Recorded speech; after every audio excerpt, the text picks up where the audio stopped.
So, first condition to learn is to find a qualified, good teacher. If you don't have a qualified, good teacher or good guide who will guide you in your process of learning Dharma, then it could be quite dangerous. So, for that reason, it's very important to find a qualified person or teacher or guide with whom you can learn the Dharma.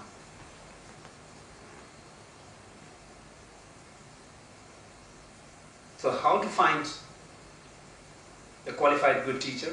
What are the qualities of good teacher?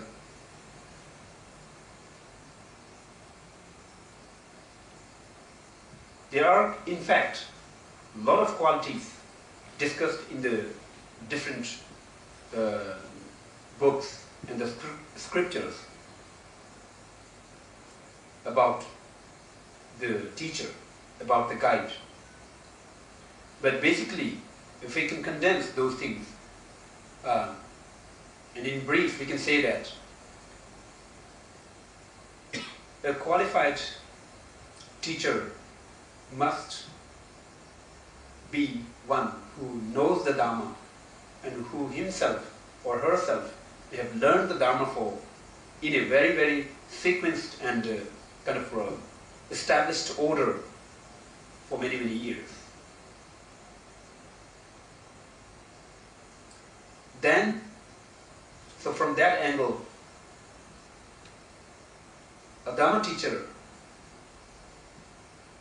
must be a well-established scholar in that field. Now the second condition is Dharma teacher should be compassionate one.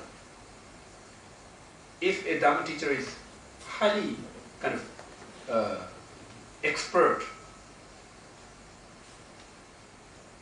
but is not compassionate, then that person's knowledge won't be that helpful and benefiting to the disciples. And a Dharma teacher also needs to be very kind of tolerant. If the Dharma teacher is not a tolerant one, then it is once again possible that that person's knowledge may not be helpful for other people.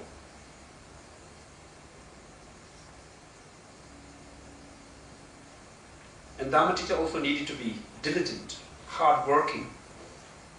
If the person is not hard-working, then once again, it may be highly possible that that may not help that much to the disciples.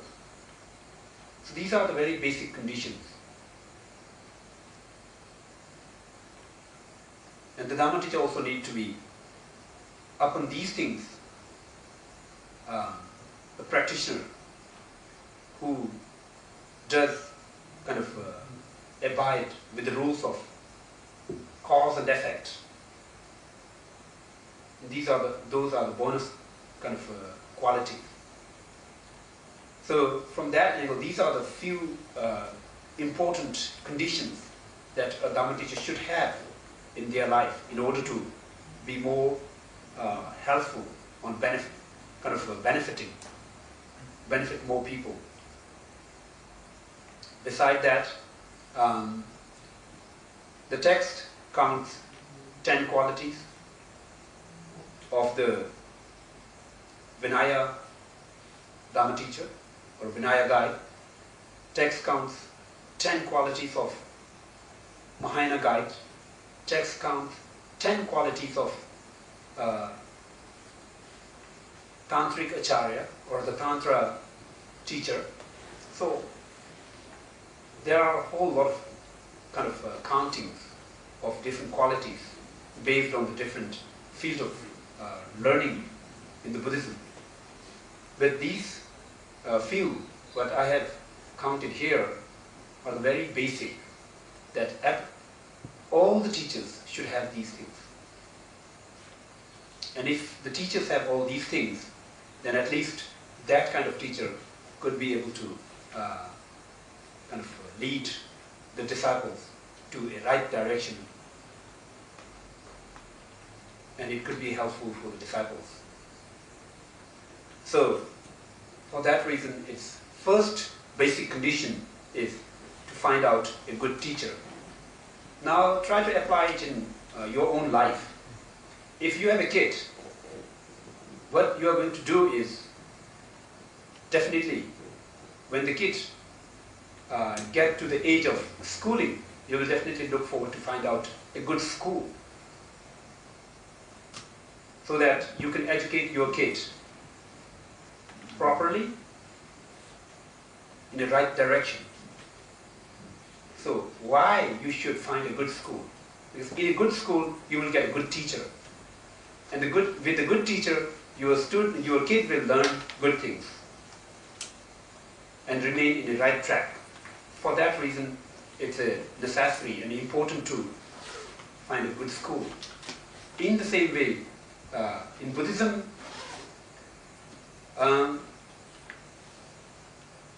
it's very important to find a good teacher, because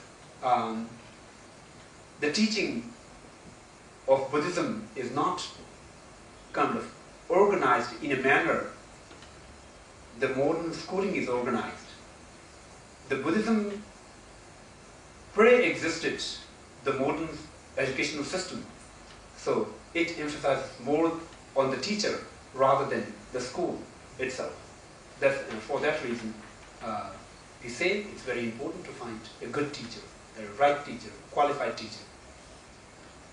So if you have a qualified teacher, then you will get quality education, quality training. If you get quality training and quality education, you will have good kind of knowledge, understanding, and will benefit in a proper way. Then after that, the second condition is, once you find a good teacher, how to maintain a proper relationship with a good teacher, how to relate yourself to the good teacher.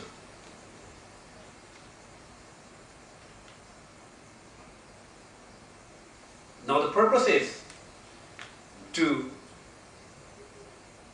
learn the Dharma, to benefit oneself through the kind of spiritual education, but spiritual learning and education, since it pre-existed the modern education system, which I think to a certain extent, very huge portion is all about exchange. The modern education is all about exchange, what you get and what you give. If you put your student, or if you put your kid in a good school, you have to pay a good fees, and then you will get a good education. So it's an exchange. You're trading. There is a trading of something else in between. But in the Dharma, since it pre-existed, that kind of commercial society, there is no trading of such commodities. So, what is the difference here is the commitment. So when a Dharma disciple, when they find a good teacher and they accept them as their teacher, then they need to be committed to the treatment, the relationship in between teacher and disciple. That is an important part that we need to understand. So, in the field of Dharma, it's not an exchange of commodities or exchange of kind of things.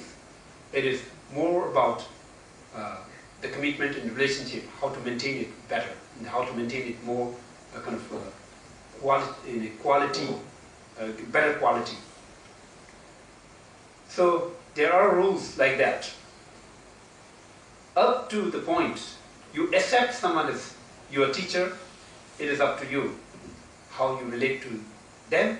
Normally, in the common human values, you have to treat everyone with respect. It's very common human value. There is a Western proverb which says that you should treat other people the way that you want other people to treat you. And it's a very, very kind of a wise proverb. So commonly, we should do that to every human being. Every human being that we come in contact with in our life. Now beyond that, when we talk about the Dharma teachers, when we accept someone as a Dharma teacher, then we are accepting them as a spiritual guide. A guide who trains us or who teaches us how to be a better human being. How to transform a kind of harmful and destructive thought to a benefiting, the positive way of thinking. So, for that reason, it is very important that one should establish a relationship. According to Buddhism, the Buddhism establishes the existence of rebirth, and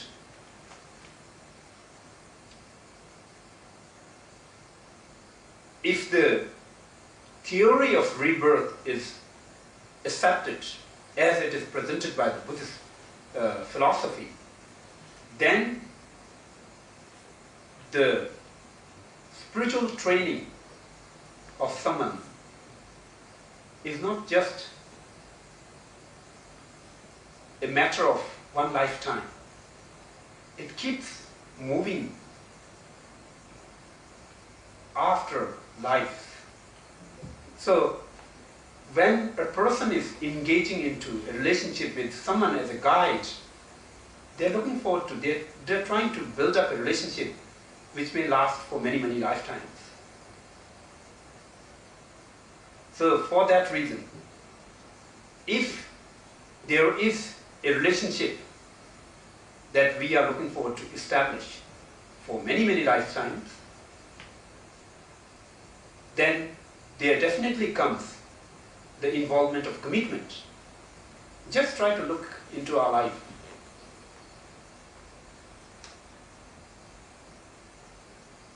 Marriage normally is meant for one life. It is normally meant for one life, but there could be good couples who may like to be couples in many, many lifetimes. That is very exceptional. Unless in normal condition, marriage is meant for one life, but to live one life together, there is a huge whole set of commitments involved. And friendship also lasts for maybe a couple of years, maybe if one lifetime. There are also commitments related to the friendship. So if a relationship of one lifetime involves that much of kind of commitment, all those things, why don't a relationship which is supposed to last for many, many lifetimes comes up with a lot of commitment? It's very important to understand that way. If we try to compare and calculate the things in that way, then we will understand why the commitment is necessary. So, commitment, but at the same time, it is also very important to understand that commitment is not just at the one person's side. It is at the both sides. Like in the marriage, if a man and woman get together, it doesn't mean that the man has the commitment and the woman doesn't have commitment. Both persons have the commitments. and both persons have their portion, their part of the commitment they need to live with. In the same way, if a spiritual teacher and the disciple get into a teacher-disciple relationship, then the teacher has teacher's part of commitment and disciple has disciple's part of commitment. They need to understand both. Sometimes people have, especially people who come from the Western society, they do have misunderstanding. They feel like it's imposing of some kind of control on the disciple. But it is not like that. Unless the teacher is unqualified. If the teacher is unqualified, they may do anything else. But that is an exception. That doesn't apply for everyone else. So for that reason, the disciples should always look for the qualified teacher. If the teacher is qualified, the teacher should definitely know the commitment at teacher's side. So there are commitments. It's very important to know that. Commitments are not just at one side, it is at the both sides. So basically, once you have accepted someone as your teacher, you should try to keep the relationship pure and smooth and good in between yourself and the teacher. That is very important. And from the teacher's side, teacher should do as much as possible to benefit that disciple from his knowledge, experience, and his hard work and all those things. His guidance and instructions and all those things. And disciples should try to please the teacher by doing the practice, applying those instructions in their life. For the teachers should not look for any kind of material benefit. If the material benefit come by, then do a good teaching. If the material benefit never comes by, then don't do the teaching. That kind of approach is not right from the teacher's side. And from the disciples also, just try to please the teacher by giving some offerings, material offerings, and whatever instruction is given, just forget it. Don't care about that. That is not a right approach. So it's very important that both should keep the relationship good, healthy, which may definitely benefit both if it goes on like that.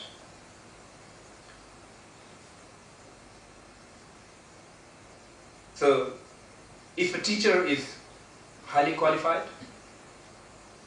and with all those necessary qualities, it may not be that difficult to build up a good relationship with that kind of teacher. If a teacher is unqualified and don't have those necessary qualities like I explained or counted in the beginning, then it may be possible that it could be difficult to make the teacher work with that kind of teacher. So for that reason, it's very important to understand that.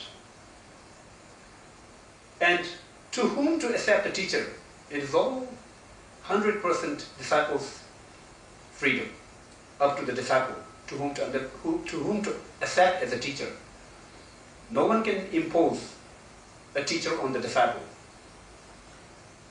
And if a disciple has chosen unqualified, wrong teacher, the disciple is responsible. No one can be blamed for that. So, whoever makes a decision have to take the blame. It is very important to understand that. Sometimes it's very natural to the human being blame other people for one's own mistake. So sometimes people do that. People do the mistake themselves and try to blame someone else. But it doesn't really help in that way. So that is one thing. And once a teacher and disciple relationship is established, one should try to learn as much as possible with that teacher, but there is no restriction for the teacher, number of teachers. One can have 100 teachers, one can have 50 teachers, one can also have only 1 or 2 or 3 teachers. The numbers is all dependent on the disciple itself. And there are different approaches of different scholars of past. There are certain great scholars who try to remain in limit of numbers of the teachers. And there are other teachers, other great scholars who accept any other qualified teacher as their teacher. It's all dependent on individual. If you can maintain a good relationship with any kind of teacher, if you have 100 teachers or 1,000 teachers, it doesn't matter. You can maintain it with any one of them. If you have difficulty with maintaining a good relationship with one teacher, then it could be also same thing with the 10 teachers. So in that case, it could be much more advisable that you should remain with the limited teachers. But then, remaining with the limited teachers, there are disadvantages. Like, if you don't have an access to that teacher, you have no chance to learn from other teachers. If you have multiple teachers, then if one of them is not available for you, you can learn with another one. So there are advantages and disadvantages, but it's all up to the individual which way they like to go. But they need to understand the conditions. There are conditions. Whatever choice you make, there are conditions that applies. So it is very important to understand the teacher-disciple relationship in that manner. But the teacher-disciple relationship could be mildly serious, more serious, and very serious according to the different level of teachings that you receive. A teacher-disciple relationship according to the common Buddhism is mildly serious. It may be much more flexible. Now, if you get into the Mahayana practices, and if you establish a teacher-disciple relationship with in the field of Mahayana teachings, then it could be more serious. Now, beyond that, if you establish a teacher-disciple relationship in the field of tantric studies, tantric practices, that could be much more serious. So you should also understand that. Because tantric practices gives benefits in a very swift manner and in a very powerful manner. So if you are establishing a relationship in that field where the benefit is more and benefit is swift and more powerful, and of course the commitment will be more serious. Benefit and the commitment is connected to each other. You cannot expect with the less commitment and greater benefit. That doesn't work in that way. So it's very important to understand that. So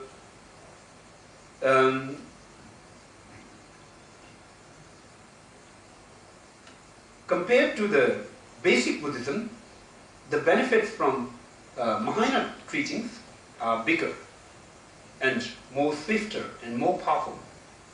Thus, the commitments also are more serious. So it's very important to understand in this order.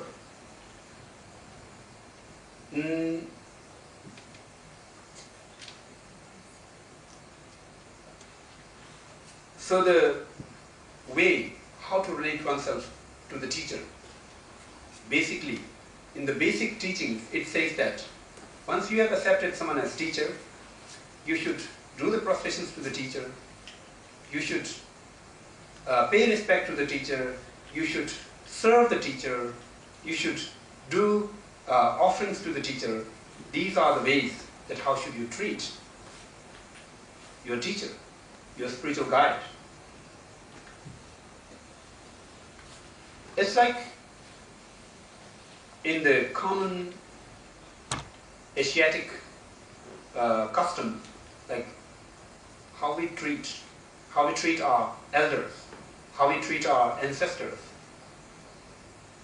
We should respect our ancestors. We should serve our ancestors. We should offer good facilities to our ancestors. This is a kind of custom in many kind of it's a very basic custom in the human society, and especially it's a kind of more prevalent in the Asia, in the Eastern world. In the same way, the Dharma in the basic Buddhism teaches that the disciples should pay all those varieties of respect and services that a youngster will do to their ancestors and to their parents and all those things. And in the same way, how the parents and the elders take care of their offsprings or the younger generation, the teacher should also take care of their disciples in the similar way, but mostly by giving good instructions, advices from time to time, and from time to time teaching through the example, from time to time, if it is necessary, also giving some punishment for their wrongdoing and all those things. So they are like those kind of things that you should understand how in the basic Buddhist training a teacher to disciple relationship or disciple to teacher relationship should be kept or should be maintained. So I think this covers quite a lot about how a disciple should relate to teacher and how to maintain, how to find a good qualified teacher. Then it is also important to maintain good relationship in between the disciples who learn from the same teacher. According to the Dharma, those disciples who learn from same teacher are almost like brothers and sisters. So if we are brothers and sisters, it's very important to maintain a good relationship between the brothers and sisters. Care for each other, help each other, and if it's necessary, kind of guide each other and kind of